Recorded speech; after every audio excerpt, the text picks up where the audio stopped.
Hi friends, welcome back to my channel. So big boss season 12 ಅಲ್ಲಿ ಗಿಲ್ಲಿ ಯಾರ ಜೊತೆ ಅಂದ್ರೆ ಗಿಲ್ಲಿ ಒಂದು ಟ್ರಯಾಂಗಲ್ ಲವ್ ಸ್ಟೋರಿ ಕಥೆನ ಹೇಳ್ತಾ ಇದ್ದೇನೆ. ಅದು ಕಾವ್ಯಂಗೆ ಹೇಳ್ತಾ ಇರೋದು. ಹೆಂಗೆ ಅಂತಂದ್ರೆ ಡೈರೆಕ್ಟ್ ಆಗಿ ಹೇಳ್ತಾವನೆ, ನಾನು ನಿನ್ನ ಪ್ರೀತಿಸ್ತಾ ಇದ್ದೀನಪ್ಪ ಅಂತ ಹೇಳ್ತಾ ಇದ್ದೀನಿ. ಎಲ್ಲ ಕಡೆ ನಮ್ ಗಿಲ್ಲಿ ಮತ್ತೆ ಕಾವ್ಯನ್ ಫೋಟೋ ಎಲ್ಲ ಕಡೆ ಬರ್ತಾಯಿತ್ತು.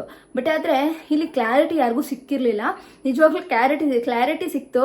ಮತ್ತೆ ರಕ್ಷಿತಾ ಗಿಲ್ಲಿನ ತುಂಬಾನೇ ಇಷ್ಟಪಡ್ತಾಳೆ ಅನ್ನೋದು ಗೊತ್ತಾಗ್ತಾ ಇತ್ತು. ಬಟ್ ಈ ಗಿಲ್ಲಿ ಬಾಯಲ್ಲೇ ಬಂತು, ರಕ್ಷಿತಾ ಸಕ್ಕದಾಗಿ ಲವ್ ಮಾಡ್ತಾವಳೆ ನನ್ನನ್ನ. ಬಟ್ ನಾನು ಕಾವ್ಯನ ಲವ್ ಮಾಡ್ತಾ ಇದ್ದೀನಿ ಅನ್ನೋದನ್ನ ಇಂಡೈರೆಕ್ಟ್ ಆಗಿ ಹೇಳ್ತಾವನೆ ನಮ್ಮ ಗಿಲ್ಲಿ ಅನ್ನೋದು ಇಲ್ಲಿ ಕ್ಲಿಯರ್ ಆಗಿ ಗೊತ್ತಾಗ್ತಾ ಇದೆ. ಗಿಲ್ಲಿ ಕಾವ್ಯನ ಇಷ್ಟಪಡ್ತಾ ಇದ್ದಾನೆ, ಬಟ್ ರಕ್ಷಿತಾ ಗಿಲ್ಲಿನ ಇಷ್ಟಪಡ್ತಾ ಇರೋದನ್ನ ಗಿಲ್ಲಿನೇ ಡೈರೆಕ್ಟ್ ಆಗಿ ಹೇಳ್ತಾ ಇದ್ದಾನೆ. ರಕ್ಷಿತಾ ಮತ್ತೆ ರಘು ಹಾಗೆ ನಮ್ಮ ಧನುಷ್ ಕಾವ್ಯ ಇರುವಾಗ ಕಾವ್ಯನ ಎದುರುಗಡೆನೆ ಹೇಳ್ತಾನೆ, ಒಂದು ಕಥೆ ರೀತಿ ಹೇಳ್ತಾ ಇರೋಂಥದ್ದು. ಅದನ್ನ ಬಿಡಿಸಿ ಧನುಷ್ ಹೇಳ್ತಾರೆ, ನಿಂದೆ ಹೇಳ್ತಾ ಇರೋದು. ಕಾವ್ಯನೂ ಹೇಳ್ತಾಳೆ, ಕಾವ್ಯ ರಕ್ಷಿತಾ ನೋಡಿಲಿ ನೀನ್ ಇಷ್ಟಪಡ್ತಿದ್ಯಾ ಗಿಲ್ಲಿನ, ಬಟ್ ಅದೇ ಗಿಲ್ಲಿ ಕಾವ್ಯನ ಇಷ್ಟಪಡ್ತಾ ಇದ್ದೀನಿ, ನನ್ನನ್ನು ಇಷ್ಟಪಡ್ತಾ ಇದ್ದಾನೆ ಅನ್ನೋದನ್ನ ನಿನಗೆ ಹೇಳ್ತಾ ಇರೋದು ರಕ್ಷಿತಾ ಅಂತ ಹೇಳ್ಬಿಟ್ಟು ಕಾವ್ಯನೂ ಹೇಳ್ತಾರೆ. ಅದಕ್ಕೆ ರಕ್ಷಿತಾ ನಾಚಿಕೆ ಆಗ್ಬೇಕು ಅವ್ರಿಗೆ, ಹಂಗೆ ಹಿಂಗೆ ಅಂತ ಹೇಳ್ತಾ ಇದ್ದಾರೆ. ರಕ್ಷಿತಂಗೆ ಇಷ್ಟ, ಬಟ್ ಒಂದು ಫ್ರೆಂಡ್ ಆಗಿ ಇಷ್ಟ, ಆ ಥರದ ಹುಡುಗ ಬೇಕು ಅನ್ನೋದು ಇಷ್ಟ ಅನ್ನೋದು ಗೊತ್ತಾಗ್ತಾ ಇದೆ ರಕ್ಷಿತಾ ಹೇಳೋದ್ರಲ್ಲೇನೆ. ಬಟ್ ಅವಳಿಗೆ ಇಷ್ಟ, ಗಿಲ್ಲಿ ಕಂಡ್ರೆ ಇಷ್ಟ, ಆ ಥರದ ಹುಡುಗ ಆದ್ರೆ ತುಂಬಾ ಚೆನ್ನಾಗಿರುತ್ತೆ ಅಂತ ಅನಿಸ್ತಾ ಇದೆ. ಬಟ್ ಗಿಲ್ಲಿ ಯಾವಾಗಲೂ ಕೂಡ ಕಾವ್ಯನ ಇಷ್ಟಪಡ್ತಾ ಇದ್ದೇನೆ, ಬಟ್ ನಾನು ಕಾವ್ಯನ ಇಷ್ಟಪಡ್ತಾ ಇದ್ದೀನಿ.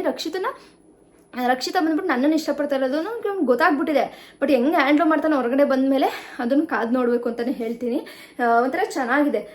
ಅವನೇ ಓನಾಗಿ ನಮ್ಮ ಗಿಲ್ಲಿ ತನ್ನ ಪ್ರೀತಿನ ಇಷ್ಟು ದಿನ ಆದಮೇಲೆ ಡೈರೆಕ್ಟಾಗಿ ಹೇಳ್ಕೊಂಡಿರೋದು ಅಂದರೆ ಇಡೀ ಬಿಗ್ ಬಾಸಲ್ಲಿ ಇಡೀ ಸೀಸನಲ್ಲಿ ಒಬ್ಬನೇ ಅಂತ ಅನಿಸುತ್ತೆ. ಅದು ಒಂಥರ ಎಲ್ಲರಿಗೂ ಅನ್ನಿಸ್ತಾ ಇತ್ತು, ಕಾವ್ಯನ ಇಷ್ಟಪಡ್ತಿದ್ದಾನೆ ಗಿಲ್ಲಿನ ರಕ್ಷಿತಾ ಇಷ್ಟಪಡ್ತಾ ಇದ್ದಾಳೆ ಅನ್ನೋದು ಗೊತ್ತಾಗ್ತಾ ಇತ್ತು. ಬಟ್ ಅವ್ರ ಬಾಯಿಂದಾನೆ ಬಂದಾಗ ಒಂಥರ ಇದು ಕ್ಲಾರಿಟಿ ಸಿಕ್ತಂಗಾಯ್ತು ಅಂತ ನನಗನ್ನಿಸ್ತು. ಬಟ್ ರಕ್ಷಿತಾ ಇಷ್ಟಪಡೋದ್ರಲ್ಲಿ ಏನಂತ ಇದಿಲ್ಲ, ಅವರವರ ಒಂದು ಇದು ರಕ್ಷಿತಂಗೆ ತುಂಬ ಇಷ್ಟ ಆಗುತ್ತೆ. ಆ ಥರದ ನಡವಳಿಕೆಗಳು ಜಾಸ್ತಿ ಇಷ್ಟ ಆಗುತ್ತೆ. ಸೊ ಹಾಗಾಗಿ ರಕ್ಷಿತಾ ಇಷ್ಟಪಡ್ತಾಳೆ. ಇನ್ನು ನಮ್ಮ ಕಾವ್ಯನೂ ಅಷ್ಟೇ, ಕಾವ್ಯ